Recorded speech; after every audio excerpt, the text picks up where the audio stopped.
All right. Welcome to the show, Angel of Mhm. Fire-Toolz. Really excited to have you here. This is going to be the first interview for our blog, which is currently we still are working on a name, so I'll like edit that in like right here. So Yeah, that just sounds good. I find myself often being the first of a lot of new operations. I've been the yeah, first release from like so many labels and so many review sites. It's well that yeah, interesting. it's a good place to start, I think. Yeah. So yeah, really excited to have you here. I think your project that came out this year, Eternal Home, was like when it came out, it really blew my mind. I heard a few of the singles. I was like, whoa, this is really not like anything else I've heard before. It was my first introduction to you.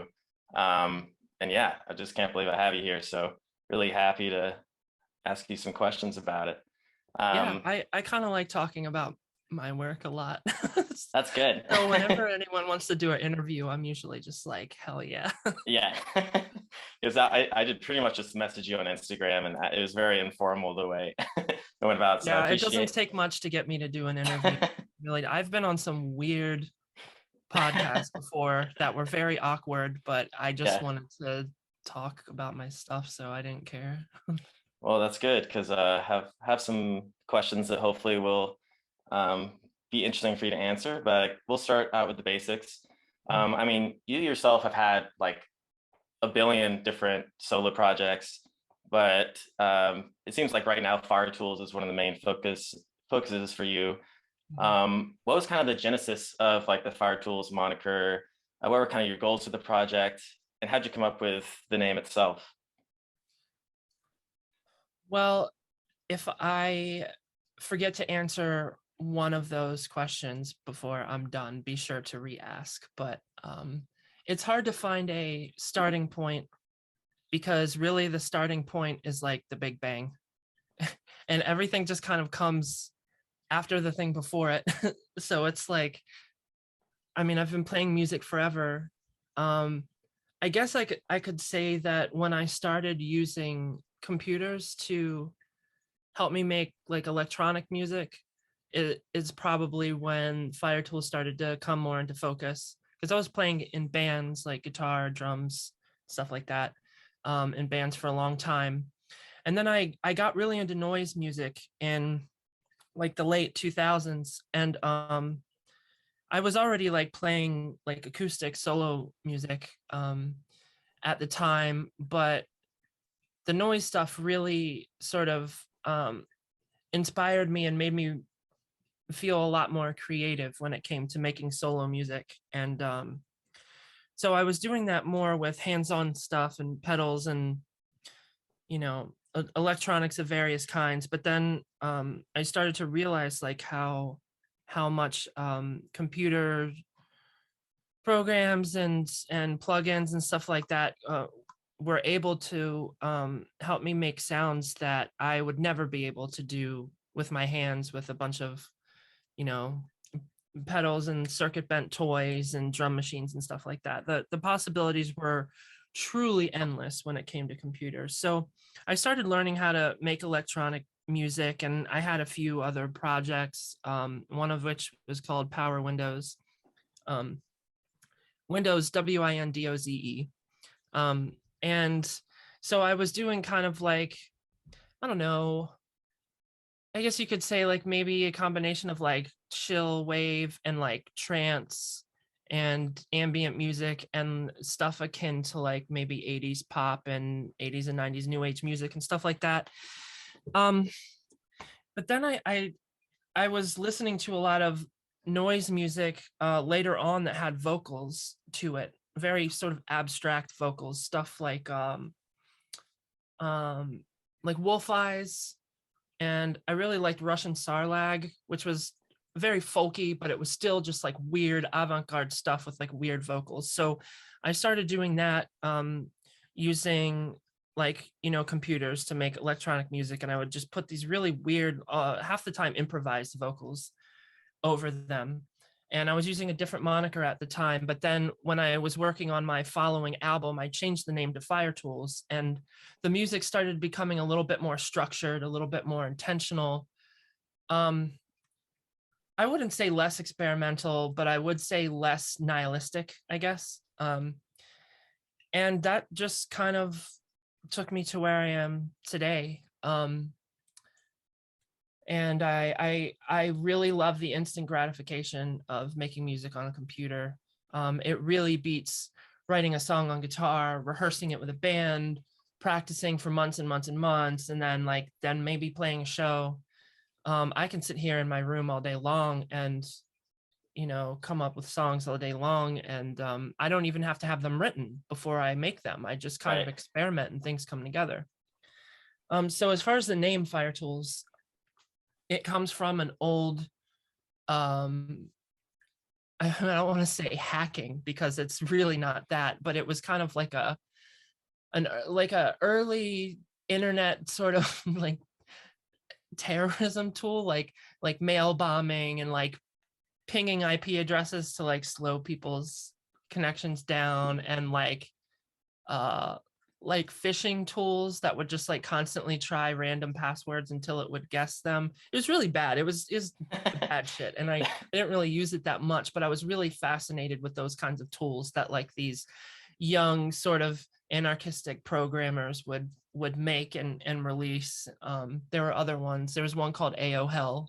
It was for AOL, and Fire-Toolz, I'm pretty sure, was for AOL. And I don't think there was a Z. I think it was an S, and I don't think there was a hyphen either. But I just used the name of that. Unfortunately, the person who made that tool struggled with a whole lot of trauma and mental illness, and he passed away a long time ago. And when I learned that, and I read some of the stories about things that he did, I started to feel kind of like exploitive. Like I didn't want to use this name and like sort of, like the way people are with serial killers. They're like terrible. They do terrible things, but people sort of prop them up as these icons, and I didn't want to do that about this guy, but I figure most people don't know about it. And I guess now I'm telling people about it. So I'm kind The of secret's revealed. screwing that up, but I don't know. I just really love that aesthetic. I love the whole like 90s hacking sort of, like the Hackers movies. I don't know if you've seen them, just that whole thing, the whole cyberpunk thing. Yeah. So that's why I use it. I think it's a good name. It's kind of silly. Using the Z is really silly. And I think that my music doesn't, I would say it doesn't really fit with that name as much anymore. But I'm so used to it, and I've grown to love it regardless. So I kind of embrace it now. Yeah, I like the name. Like when I obviously I didn't know about any of that backstory, but like when I hear the name Fire-Toolz, it makes me think of like, I don't know, like the tools you'd use to make a fire, and like kind of having I think your music has all these different elements that kind of come together to make something pretty like explosive or fiery. So in that way, like Yeah, even yeah, without that any works. backstory, yeah, you could. And my favorite color is red too, so There that you go. that Yeah. works. I use a lot of red in my artwork, and there is a company called Fire-Toolz in Germany, and I'm surprised they've never bothered me about the name, because if you go to Fire-Toolz on Twitter but you don't use the underscore I use in my Twitter name, you'll go to their Twitter, and I guess I'm sure they know about me at this point, because the only three things on the internet called Fire-Toolz are like me, that hacking program, and that company, and they've never hit me up. I thought it would be cool to like have some sort of like a fire poker or whatever that's like with my logo on it, like some sort of collaboration or whatever. I might ask them about that someday. That'd be good. Yeah. Yeah, so I think one of the main things about the Fire-Toolz aesthetic is that like most of the vocals are screaming. Is there any like moment when you kind of like, all right, that's going to be like the main aesthetic, or is it just kind of more natural, like that's what you're used to? I don't really know why I started doing that. Like I am a singer. I'm really not that great, and I'm okay with that. But I've sang in a lot of bands. I've also done harsh vocals in a lot of bands too. I don't know. I think it was maybe that I just like really liked the idea of combining the screaming with like music that you might not normally hear it over. like I really like early emo and screamo, and what I really love about that about a lot of those bands is they will have like really mellow parts at times, but they'll just be like hysterical screaming over it. Yeah. And I just love the way that sounds. And even though a lot of my music is aggressive, I just thought it was an interesting pairing. But I'm singing a bit more now. Like I just recorded vocals for a song the other day that it's all singing, and I'm like putting together harmonies and stuff like that. So I'm starting to branch out a little bit more. But it was just what I needed and wanted to do at the time. I also just really love like bands like Skinny Puppy and like Bile, and I love like all the remixes of like old Fear Factory tunes that are out there. So I really love screaming with electronic music. So that was a bit inspiring, and it's easy. It's easy for me to do. I don't have to come up with melodies or anything. It's just kind of like this static like noise that I can put over anything, and it's a lot easier to actually mix. So yeah, there's a lot of different reasons, and I'm sure I'm gonna keep doing it, but I might just do it. I might start singing a lot more as well.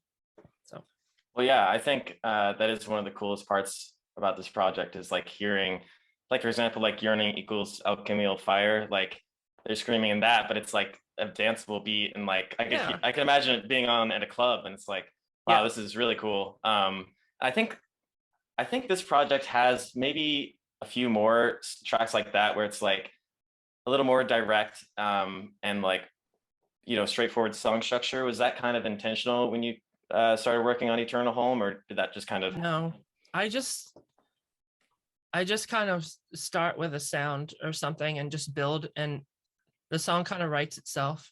So some of them can come out being kind of maybe a little pop oriented or more standard song structure, and other songs are just the opposite of that. And I mean, I like songs like that. I listen to a lot of music that are verse chorus, bridge chorus kind of thing. I grew up on that.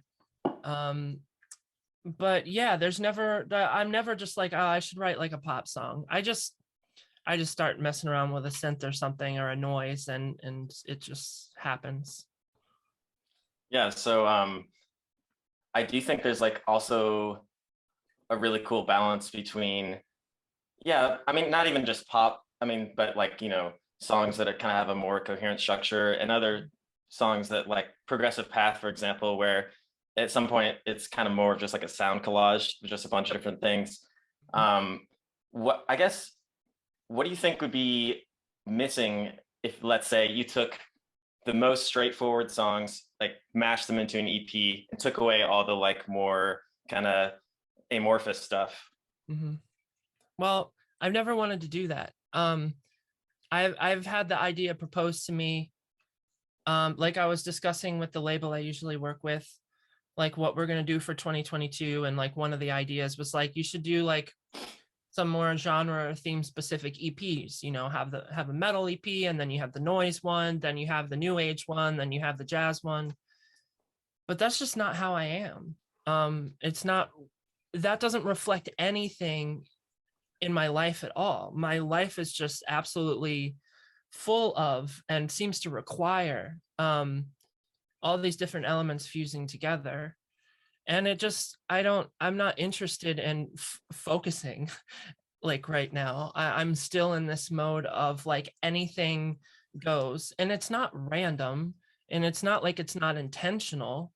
The idea might be spontaneous, it might be a stream of consciousness, but it's like, I don't know, I'll just be working on a song and there's a beat and I've had a verse and a chorus so far, and then I'm just like, I think it should just bust into a wall of harsh noise here, and then I'll make that, and then I'll be like, this should switch tempos and maybe go into like a glitch beat with like some really like ethereal synths over it. And it's just kind of like, yeah, that's just how it happens. I don't really have any interest in organizing things in that way. Like I have this EP called I Can't Die, and there's a few songs on it that are there's like a rock song. It sounds like what I wish Rush sounded like these days. And but I was like, okay, like I need some balance here. So I made track 2 like just kind of a weird noise drone thing. Sometimes I like throwing people off like that. I kind of like to disrupt their experience and be like, oh, you thought you were listening to a prog rock record. Well, now you have to sit through 6 minutes of something you have no idea what's going on. You don't know when it's going to kick in, and it never kicks in, and it's just it's kind of it's anarchy in a way.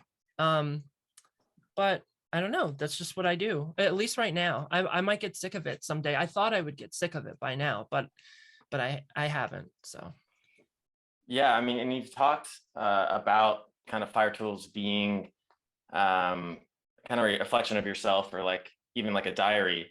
So do you think like the fact that you have these more kind of confusing sections, does that kind of reflect like your mental space sometimes about like absolutely, yeah, totally. Like life is not a genre.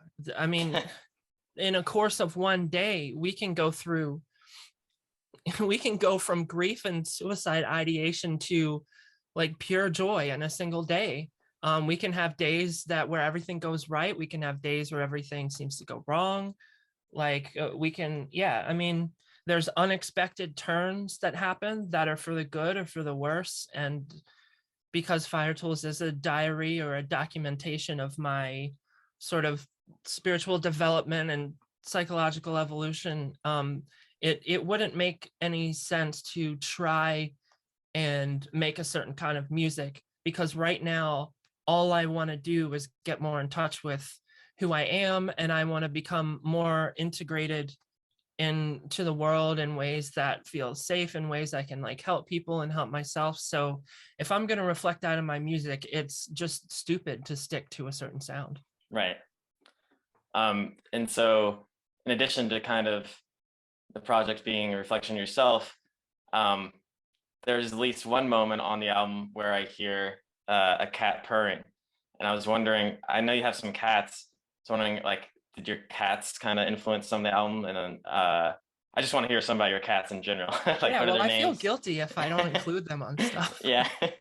Almost everything I've done has had cat meows, cat purrs on them. I there's even cat sounds worked into songs that people wouldn't know is a cat. I don't know, I want to immortalize them here and there.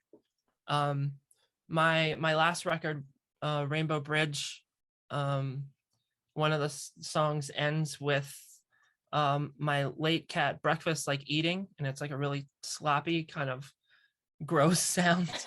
But I mean, the song was about my cats anyway, so it was like relevant. But yeah, they're really important to me. I love my cats. All the cats I've ever had are still very close to me spiritually, I guess you could say. One of my cats is sleeping right now in the corner of the room, and I think my other cat's probably asleep in the living room. So yeah, they're a huge part of my life. And cats in general, I mean, I've had cats that aren't mine in my songs. On Eternal Home, I had some friends of mine record dogs of theirs barking, and one of them was somebody's neighbor's dog who they didn't really know. And I want to bring that into my music because I love nature and I love animals, and I'm trying to paint this really broad picture, and I want to include everything I love, and that's why there's so many different sounds in the music. And there's bird sounds in there too, and it would be really cool to even get like more animal sounds in there. And sometimes it could sound kind of corny, like the song you're talking about, like it's like atmospheric black metal for a couple minutes, and the song ends with my cat purring. And I guess that's not something you'd normally hear. That might be something that people would think is silly, but it's like it's very real to me, and it's very yeah, like again, it's like a diary, a documentation of who I am. So why would I not put cat purrs after a black metal section? Yeah, I think it's a good way to end the song. Yeah. And I guess another place where I'm at least assuming it's your cat in the Shinpa Indicator Light music video, the black Oh cat. yeah. Yeah, so my friend Faye made that music video, and I didn't even ask her to really include much of anything in particular in that video, but she knows what's important to me, and she knew that the cat my last full length was sort of centered around was like a breed of Siamese, and she knew that that she had passed away a while ago, so I think that she wanted to sort of bring her in, and I thought it was so perfect. So, and Yeah, then also in that video there's actual like green screen footage of another one of my cats that appears in there as well. So yeah, it's a pretty cool music video in general. It's really trippy. I'm a big fan. So you didn't really like give any direction for Faye, you just kind of. um well, I knew she was going to do like 3D animation. I didn't know that she was going to use any particular character or anything. I didn't know there was going to be like a city scene. I didn't know there was going to be that sort of Twin Peaksy Black Lodge looking living room thing in there. I just let her run with it. I'm usually really sort of controlling about the imagery that my music is associated with. But lately I've just I've been wanting to work with other artists and let them run with it as long as I sort of have a final say. And basically whatever they make, if I can come up in my head with some way to interpret the imagery to fit with what I'm going for, even if it's like kind of a distant connection or really cryptic, then I'm cool with it. Like I have a friend right now working on a video that's, I don't want to give too much information, but it's very sports oriented. And sports is like the last thing I'm interested in. I have like trauma from playing soccer when I was a kid and like getting bullied and being a terrible player and all of these things. But we were both able to turn it into a metaphor. So I'm really excited about it. So one of the first line, I think it is actually the first line in the album is, "These rocks absolutely must become jewels by first light tomorrow."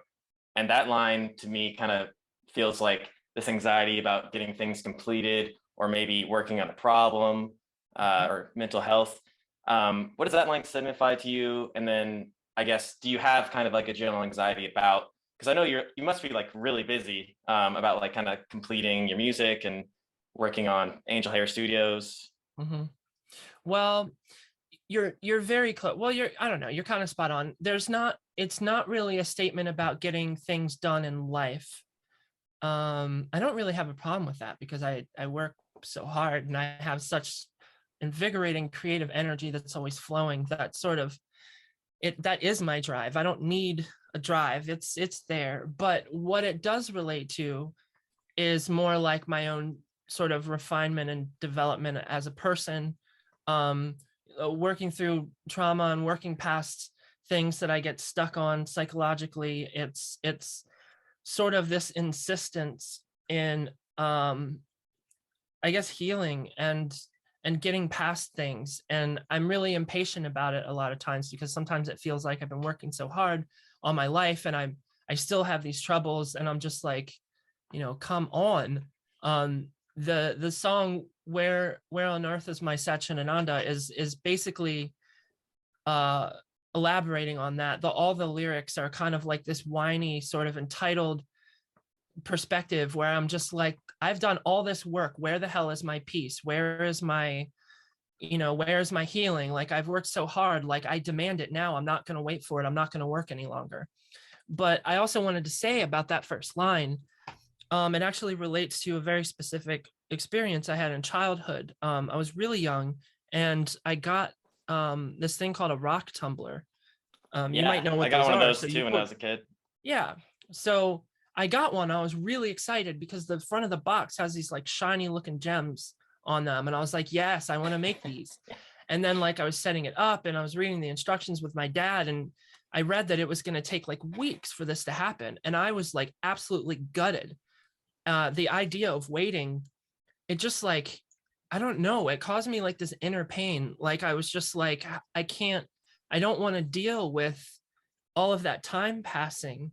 It seems like very hard. And my dad was sort of telling me these stories about when he was in the Navy and he was writing my mom letters that they would take weeks to get to her. and he would be expressing like where he was in the moment. And, you know, by the time it got to her, he may have been in a completely different place. And when she would write him letters, she would be in a completely different place by the time they reached him. So that was like really difficult for him. And that's, he told me that at the time to sort of console me and help me and just be like, look, this is kind of how life is. Like, you have to be patient if you want the best result. So yeah, that's where that line comes from. Oh yeah, that's really nice. It's interesting to think of like working on like mental stuff as like a rock tumbler where it's but It really is. it is funny though, because really I had the is. exact same experience with the rock tumbler. Like I got it, it's like, oh, this is taking forever. Yeah, yeah, it's kind of frustrating. I'm an instant gratification person, and that's part of the reason why I love making electronic music so much. And that's part of the reason why I've had so much trouble with meditation in the past, because it feels like you're not getting anywhere. You're just sitting there, you're just settling, and there's not a whole lot of sort of physiological confirmation that any sort of process is happening and improving anything. So it's just very imperative that we trust the process and that we're patient. And I still have so much trouble with that. That's probably part of the reason why I make so much music. Like, Eternal Home just came out and there's like 25 songs, but I already have like nearly 30 new songs that I've made since then that are close to being finished. And it's driving me nuts because I can't just put them all out. Like, I have to wait. I have to space out these albums. So it's driving me nuts. Well, you could put them out if you want. Well, I could. I would listen to them. Yeah, well, I'm gonna wait a couple more months for Eternal Home to like finish making Yeah. it That would be the bulk logical of the move. impact. I'll probably put out some sort of digital EP that's only a couple dollars on my Bandcamp, and I might work with other labels here and there to like put out maybe smaller releases in between to sort of, I mean, that's why I released the I Can't Die EP like a couple months before Eternal Home came out, because I was just like, God, I have to express myself as soon as possible and get this sort of documentation of where I am right now out in the world. It's very therapeutic to release music. Like, it's therapeutic to make it, but I feel like it's even more therapeutic to release it, because once it's out there, you just feel like you've released something, not just an album, but like released this energy. And it's very freeing, and it makes you excited to, you know, move on to new stuff. So, I mean, you also described like each project of Fire-Toolz, like each album is kind of like a log file in your evolution to take from your bio. So how do you think you've evolved since Rainbow It's Rainbow Bridge, yeah. Okay, it is Rainbow Bridge. People say Rainbow Road. They say all kinds of things. I started thinking about Mario Kart and then hell yeah, confused. Yeah. Oh yeah, but yeah, how do you think you've evolved since then? It's so much. It's kind of, it's worth laughing at because it's so much. There's just been a lot of healing, a lot of changes made in my daily doings, I guess. And I don't really know how to say I've evolved musically.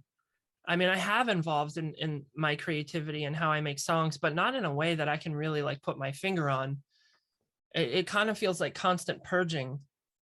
So it's, if I look back like 4 albums ago, I'll be like, oh wow, I'm doing something really different now. But it doesn't really, it's hard to detect exactly what it is. It's easier to look at who I was and what I was dealing with and how I deal with problems and how I view myself and things like that. It's easier to see the differences in that than it is to see the differences in the styles of music and everything. Right. But yeah, a lot. I mean, every album there's been so much evolution. I think you can really see it in the lyrics. Like, if you compare the lyrics to like my Drip Mental album to Eternal Home, it might not seem like the same person wrote them. I don't think so. Yeah, and going back to some more specific lyrics on Shimpa Indicator Light, a line that stuck out to me is, the sparkle of hurt wiggles where I'm like home, I dress it in a nightgown. And there's some more lyrics on that song about kind of, it seems like some comfort brought in by the night or sleeping. Does like nighttime kind of bring more comfort to you, or sleep itself? Yeah, it does. I used to be a night owl, made a lot of music in all hours of the night. I've done a lot of growing. There's been a lot of solitude in the night, but in recent years my circadian rhythm like completely changed, and now I love going to bed early and I love waking up early. I think sleep is not, I mean, it's physically and mentally necessary, but I just see, the thing is, there's like kind of three stages of consciousness that we experience. And where we are right now on the physical plane, it's like we've got this physical existence, and then it's being filtered through our mind, but then our mind is sort of seated in this in consciousness itself. So there's like three layers there. And when we're sleeping and we're dreaming, there's no physical plane um, at all. So it's pure mind. So it's a more pure state. But then when we're not dreaming and we're just existing in consciousness, and our brain is sort of mostly asleep, and it's kind of like nothingness, I feel like that is really like true rest, true rejuvenation. And if you have any kind of spiritual leaning, you'll have a spiritual sort of take on what that state is. And it kind of feels like, I don't know, just like being held and loved by consciousness, where there's like no thought, no activity, it's just pure rest. And I think that's extremely important, and I don't think people really realize just what's happening when they're sleeping. I mean, it doesn't matter how awful your life is and how upset you are, how unhappy you are, how depressed you are. If you're having like a terrible day, you go to sleep. When you wake up, it's undeniable that there's something that's better. You feel better in some way. And I'm sure once the thoughts all come flooding in, you become miserable again. But there's something about deep sleep that feels like love is sort of doing a little healing to you in that moment and helping get you prepared to face another day. So it's a sacred thing, I think. I think if you were to compare Part of Eternal Home to sleep in terms of like the sonics, I would say it's more like the second half, because I think in the second half, at least to me, it feels like songs start to kind of like stretch out a little bit more, things become more nebulous, and like you'll have like these bursts of sound, but then you'll have like these longer stretches of ambience. And that just kind of made me think about what kind of thought you put into the track listing, and did you want to kind of take people on a particular journey throughout the album? Well, like a lot of things in my music, things sort of, they feel like they happen by themselves, or that something else is putting it together almost. I feel like sort of I guess you could say like almost a robot or a computer program that's been programmed or set up by like a higher entity or something. And so really what I was doing with the track order is I was just trying to think of a cool order. I kind of want to decide, well, what do I want the first thing, what do I want to be the first thing that people hear? What kind of vibe do I want to leave them with at the very end? And then I start to think about, well, what do these three songs kind of sound like? And based on that, what do I want to hit them with next? So really it was just kind of like scooting songs all around to try to like figure out what feels good. One thing that was really intentional is that I put the song Thick, Flowy, Glowy, Sparkly, Stingy Pain right next to Where on Earth is My Satchitananda, because I thought, well, it'd be really cool to just have this stretch where it's just like drums, bass, guitar, sort of like Yeah. rock band format, in making sort of the industrial or glitchy elements like take a bit of a backseat for a bit. So like the peaks and valleys are sort of intentional, but believe it or not, I didn't sit there and have this like planned out. I mean, I was just I was just on my computer scooting the files around to see what was good. And I also had to have in mind is, this stuff is going on vinyl, so I need to make sure that each of these 4 sections are going to fit on a single side of vinyl. Like I couldn't get to like 18 minutes and then put a 7-minute song after that. So that did play a role. So it's a number of things, but it's not as intentional as people might think. The names of each of the 4 sections, I just wanted to name them because I just love concepts and I love coming up with titles for things, and choosing song names is one of the most exciting parts of putting together albums. So there were just 4 sort of things I wanted to say, and I just kind of assigned them to each side. It's not like the names of each side are like directly relevant to that group of songs. Right. It's kind of a loose thing. I'm not good at concept albums because I'm not good at planning something and then following through with exactly what I planned. I actually hate doing that. It's very limiting. I want to leave it up to life to sort of blow my sailboat around. So I do like a lot of the song titles, and one of them in particular reminded me a lot of a video game, Awakening Fantasy 2. I was wondering if you like played any video games, or like if that influenced any of Eternal Home. So I love video games, but I never play them. I don't really enjoy playing them. I like watching friends play them. I mostly hate violent video games, but if it's really fantasy or like sci-fi, like, then I can deal with a little violence. I mean, I love Super Mario World. That shit's violent. I really like Super Metroid a lot. That's one game I did play Mario and Super Metroid a lot as a kid, but mainly for like the storyline and the characters and the visuals and stuff like that. So video game music does definitely inspire me. I actually have where is it? I never know where my tattoos are. Oh, I have like a Mario cloud right here. Oh, nice. Yeah. And like I have little Metroid guys. I have one here. There's another one in the back here, and there's like a third one somewhere. So I love video games, but yeah, I never play them. I definitely don't play them now. I have an NES and an SNES in my living room, and I want to try and get some of the old games I used to play as a kid. I mean, I know I said I didn't play them, but I did a little bit. I'm just not much of a nerd about it like a lot of my friends are. Like, so many of my friends are just like super into video games. Right. But yeah, that song, the title is not really about a video game. The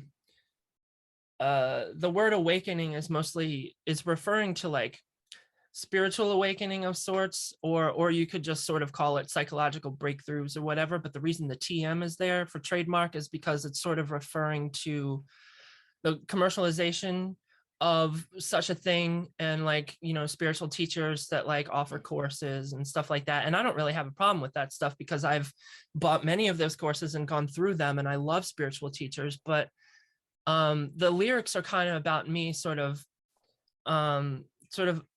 idolizing and romanticizing like the process of spiritual awakening, instead of a more authentic experience of it. And I just kind of wanted to touch on that. Yeah. And the word fantasy is referring to like me fantasizing about those breakthroughs. And the 2 on the end of it is there because I wrote something else in some other project and I can't even remember it now, but I think one of the song titles was Awakening Fantasy. So I just put 2 there because I wanted to use the title again. So yeah. Okay. Mm-hmm. Cool. So a few different times, I think it's like in 2 different songs, there are these 2 characters that pop up, the scientist and the mystic. And then on Umbilical Cord Blood, you talk about them having like an awkward dinner date. What do those 2 characters kind of represent to you? It's a huge theme in my sort of, psychological exploration. So they relate very closely to like an inner child and an inner adult, but they're not necessarily always directly those things. I am a scientist mystic, meaning And this just relates to balance and integration of different worlds, which is a theme all over my work and all over my life. You would think that these would be two opposites, and they kind of are, but like my life's journey is integrating them. It's like people that are that are huge mystics that sort of ignore practicality and logic, are obviously very unbalanced people. And then you have people that are so about logic and science that they don't really embrace, they're black and white thinkers, and they deny the existence of anything that they can't physically measure. And I really have very strongly both of these things, like just always on fire in me. And I think that they fit together perfectly, like yin and yang. But, being conditioned by, our culture and the way I grew up and everything, there's so much of a war between them. So I'm always learning to get them to work together. And I think that a mystic needs science to inform it, and a scientist needs a mystic to inform them. And if you think about it like inner child and inner adult, basically my inner adult is like the logical one. It's always reprimanding the inner child, telling it to, stop crying and fall into line. And the child is like crying out in pain, like needs support, needs love, kind of thing. So yeah, that's basically what that means. Cool. Yeah.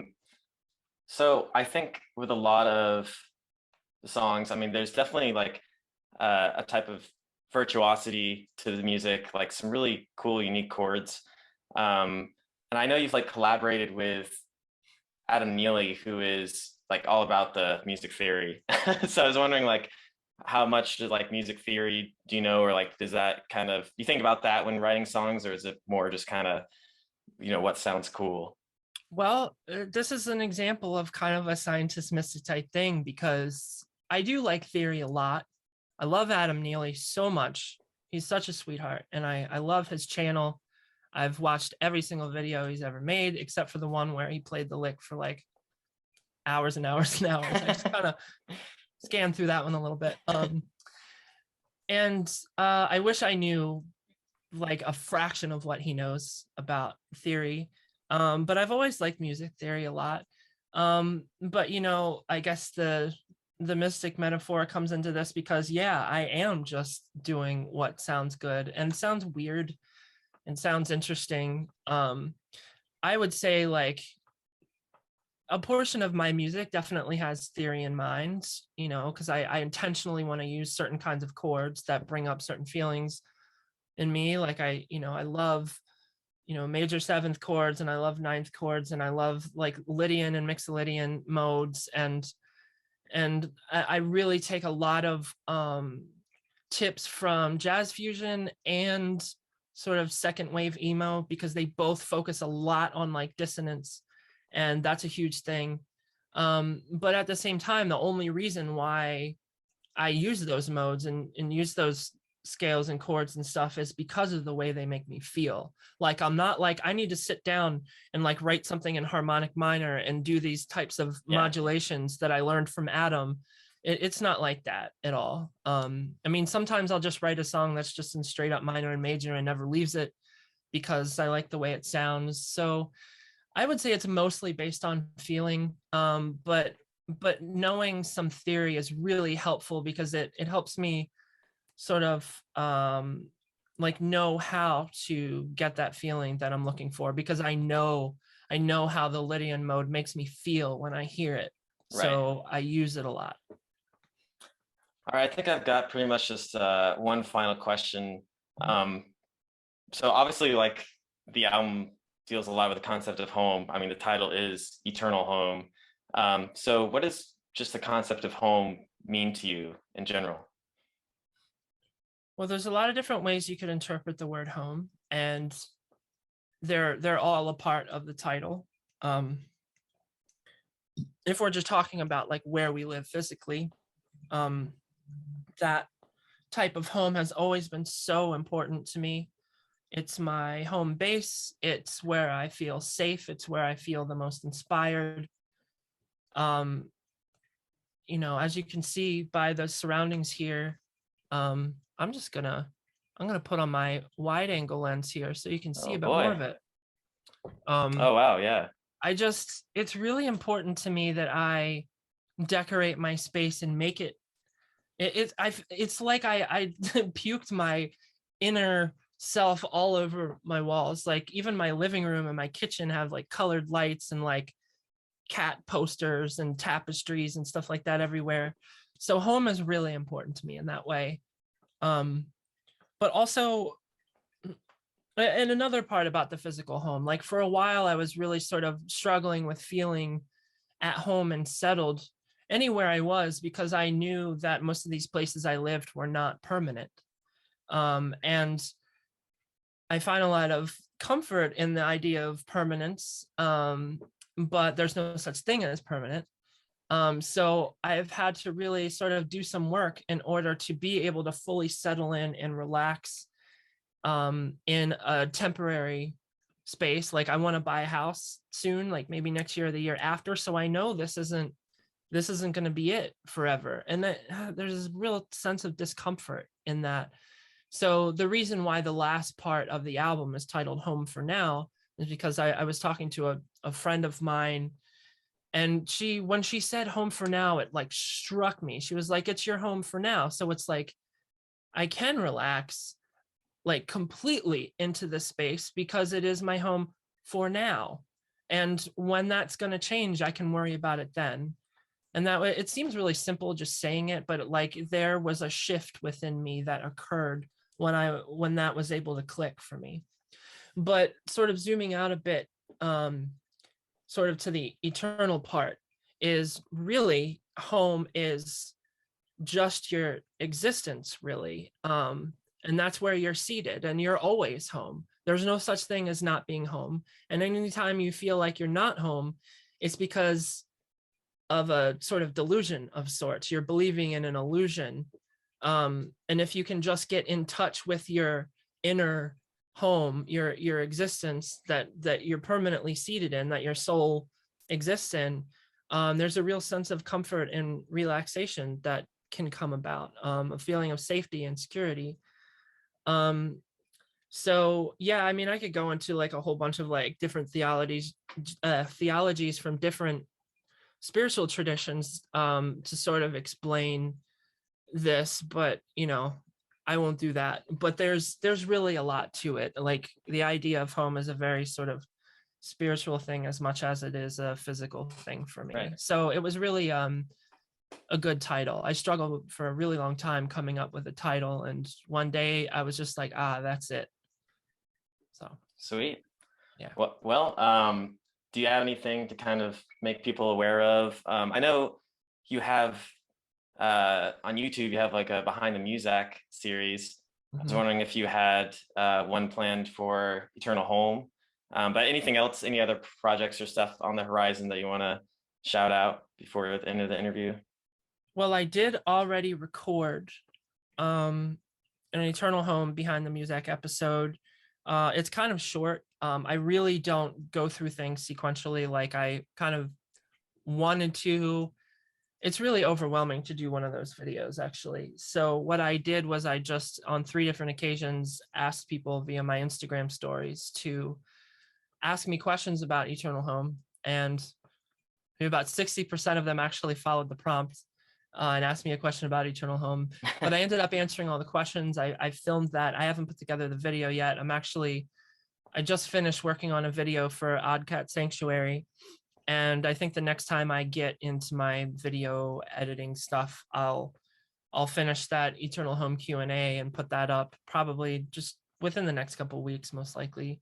I would really love it if people subscribe to my YouTube channel because, you know, video content is something I'm passionate about. I have like this weird sort of desire to like do the YouTuber thing, and I don't know if I'll ever really get there. But I watch a lot of like quote unquote YouTubers who sit there and talk to the camera about, you know, whatever it is, whether it's educational or commentary or whatever. I really like that stuff. So I kind of want to get more into that if I can find the time. But really, I also just love music videos, and I don't know. I really think that if somebody really likes Fire-Toolz, that subscribing to my channel and watching what I have up there um will be good for them if that's what they're into. Yeah. Um I also just wanted to say, like, I like Instagram a lot too, and I post stuff there, and having people follow me there is cool. I also have a mailing list that you can get on if you go to really anything. You can just message me on anything and be like, hey, can you add me to that? And I send out an email every once in a while. So Sweet. Yeah, I watched a few of your videos. I really enjoyed the editing style. It's like very entertaining to watch. So I would second that. I think definitely people listening should subscribe to the YouTube channel and yeah, on Instagram as well. Um, yeah, sweet. Thanks so much for joining me. This is a great interview. Yeah, thanks for coming by. I'm gonna yeah, it stop. was a good time.